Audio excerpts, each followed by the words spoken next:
In this video, I am going to describe to you Kubernetes custom resources by way of this single slide here and also a demo. We are going to create our own dog custom resources. As always, I do recommend reading the Kubernetes official documentation because it's really good anyway. There's really only one page that you need. This is the URL. You can just Google Kubernetes custom resources and it'll come up with this as the #1 hit anyway.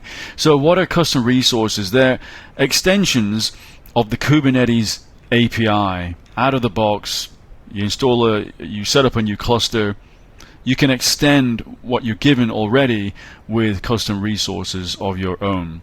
Now remember, a typical resource contains objects of a particular kind. So for example, the pods resource contains pod objects, whereas a custom resource, which you're extending the Kubernetes API with your own new objects. Now at first glance, these can look quite similar to just database records or configuration files or something like that, and in a way they are, but in another way they're much more than that. But just something to bear in mind, what you may first see kind of gives you a clue, and we'll see that as we go on. Now let's take a look. Now before we go on here and carry on, I want to show you some example custom resources. So here's one that comes with a very popular open source product called Cert Manager, which a lot of people have installed on their clusters to do certification management, particularly self-signing. And one of the custom resources that it comes with is called kind certificate. This is for certificate objects. So for example, here it's got all kinds of things like issuer information, common name, DNS names, duration, renew, I think this is reminder or something like that. So that's one example of a particular custom resource that was invented. Here's another one. This is to do with Ambassador or Emissary. It's a popular type of ingress product for Kubernetes, and in this case they came up with their own custom resource called a host, and in here you will have a host name and then some information here as well, and then that host name will map to, in this case, prefix and a service. So these are like host and path rules, but for ingress for this particular product, Ambassador/Emissary. And here's another one as well. You may have heard of like Elastic Stack on Kubernetes. It's a relatively new product. It's basically ELK on Kubernetes. It's also called ECK, and they came up with a particular resource called kind Elasticsearch. And so again, this is a new abstraction, a new particular kind of custom resource, and in the spec here you specify the version of Elasticsearch, the number of Elasticsearch nodes that you want in the cluster. Here's a configuration file which you're probably used to seeing on a normal Elasticsearch, but in the case of Elasticsearch on Kubernetes, there's also again here, you can reference this. I think this is a patch or something like that, and then there's other things here such as tolerations, etc. So very common for open source products. Now let's have a look at our own, which we're going to do a demo of. Now one thing I didn't show you yet, but before we get to the custom resources, you can't use these unless you first install them to the cluster, and this is where we extend the API. So we have this kind custom resource definition which comes from the API extensions Kubernetes API, and here you define your new custom resources. So for example, here I've defined animals.example.com. It doesn't have to have dots in it, that's just the way I've got it here in the example. And here's the API version, kind dog v1 properties in the spec. You see the properties I've outlined in yellow because they relate here to the custom resource, and in our spec we've got object types. Properties are name and breed, and here you see you've got Fido, the golden retriever. You can see here the name must have a minimum length of 1. This actually doesn't work, by the way. I'll show you an updated file shortly. And here also you've got the acceptable list of breeds that you can choose from. So golden retriever, this should be acceptable. This is some validation going on here on the minimum length of 1 for the name, that it's populated, and also that it is one of the valid breeds as well. Oh, I said here, by the way, you don't need dots. I'm not sure about that, but it is good practice to do that anyway. as you see here as well. API extensions.k8s.io. It's just pretty much best practice. So I hope that gives you some idea. It's very common with a lot of open source vendor products, and also, as I showed you there, we're going to do an example later with this dog custom resource. Now, this is important to know. A custom resource and a custom controller together make up a declarative API. Now, what do we mean by that? We mean that it's something where we have a desired state, we want to keep that in sync, and the objects have their own independent life cycle. Now, this whole pattern here, custom resource plus a custom controller to check on the state of those resources, making in total a declarative API. This is commonly achieved with the operator pattern. You may have heard about that, Kubernetes operator. A lot of people like to make their own operator as a kind of resume-based development. They'll make an operator in the workplace, and quite often it's completely unnecessary, but they've heard of it somewhere, decided to make their own, implement it at work, and put it on their resume, just to let you know. Obviously there are valid use cases, but I do see a lot of people out there in the industry creating them when they're just not needed. So when would you even need custom resources to extend the Kubernetes API anyway? Well, first of all, do you even need an API? Okay, that's very important.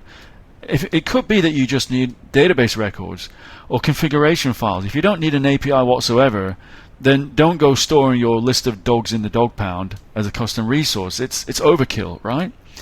Then ask yourself, well, I need an API, but do I need with my API declarative configuration? Do I need a strong integration with Kubernetes in the way that we saw the example for the Ingress product, the Cert Manager product, because those are both tightly integrated with the Kubernetes in the cluster?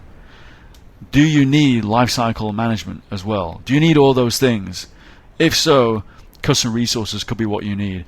If not, you can just run your own API in the normal way. It doesn't have to have anything to do with Kubernetes. It may be running on Kubernetes, and it may be running out of a Kubernetes service, but you don't necessarily need Kubernetes custom resources. Just run a regular API on Kubernetes. So let's go and do the demo. This will hopefully help build a better picture for you. So as usual, here we are on my personal Linux Ubuntu server.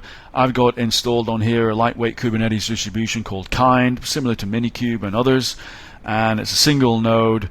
That's all we need for this demo.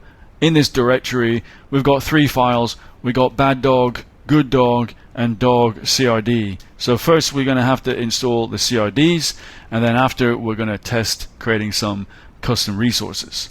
Now, you've already seen this dog CRD before, but I just wanted to show you a change that I've since made, because that minimum string 1 didn't work. Because it turns out that if you have a blank name in your custom resource, it'll actually give it the name null.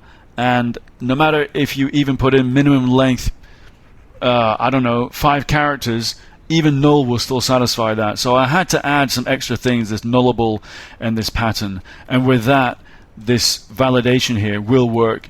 It will force that a name is created. And also here you can also see that this shows that both fields are required as well, name and breed. And also here I want to show you the contents of these 2 manifests that contain our custom resources. So we've got good dog and bad dog, and they're both pretty similar. They obviously have different names because they are different resources. But the first one, it's just got a regular name, and it's one of the acceptable list of breeds in our CRD. And then the other one has no name, and it's a breed of type wolf. So this is invalid, right? That's why I've called this bad dog. It's not even really a dog, right? Completely invalid. So let's go first install the CRD. So we're simply going to do a k apply tac f on the dog CRD YAML. And there we go. It's as simple as that. It's been installed. If I do a k8s CRD, and we can see it there. It's the only one that's installed on my cluster. And now we're going to try and create Wilson the golden retriever. We're going to do a k apply tac f good-dog.yaml.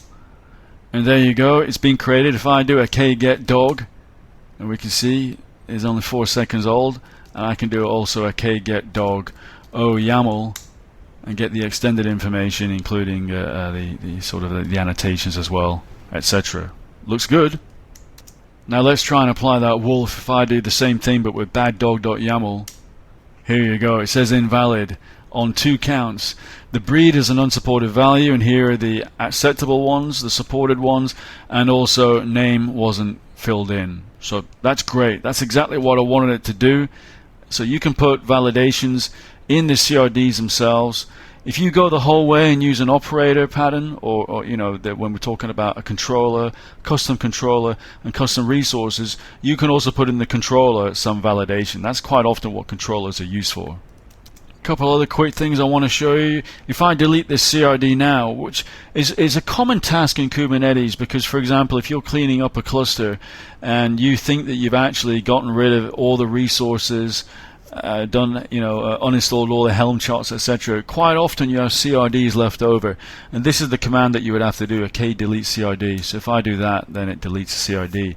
It also took away all the custom resources. So if I do a K get dog, you can see that it doesn't even understand what we mean, but more to the point as well, those dog resources that we created are completely gone.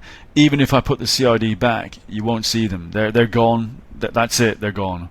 And the other thing I wanted to show you is, what if we had tried to create the custom resource good dog in the first place without first installing the CRD? Well, here's what happens if you do that.